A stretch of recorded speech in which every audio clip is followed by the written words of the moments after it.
দেয়, কিন্তু এই ক্যাম্পেইন চলাকালীন অবস্থায় অলরেডি আমরা এবং এটা আমার হাইপোথিসিস বলবেন না, পার্সোনাল অভিমত বলতে পারেন, মেডিসিনটা কাজ করে এমনি ভাইরাল বলি, সেই মেডিসিন কিন্তু বাজারে খুব চালু নেই বলতে একটু।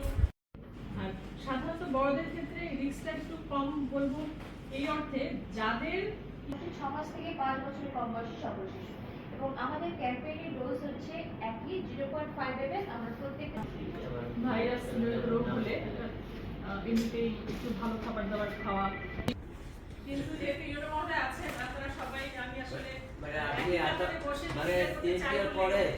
কোন অনুষ্ঠান যে বাচ্চাগুলা 200 বাচ্চার উপরে বাচ্চাগুলো মারা গেছে, এদের যে উদ্দিষ্ট শিশুদের এক ডোজ হাম রুবেলা টিকা প্রদানের মাধ্যমে সব জেলায় 95% কভারেজ অর্জন, 90 থেকে 95% ভ্যাকসিনেটেড হবে।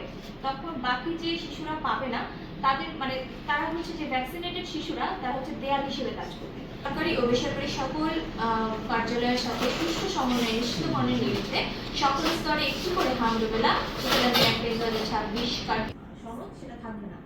সেক্ষেত্রে আমাদের লাইন লিস্টিং বা ম্যানুয়াল লিস্টিং বলা হচ্ছে স্যার কিছু, মানে আমরা কমিউনিটিতে হচ্ছে 28,556, টোটাল আমাদের 30,000 প্লাস, মানে 30,344 জন আছে বাচ্চা টার্গেট।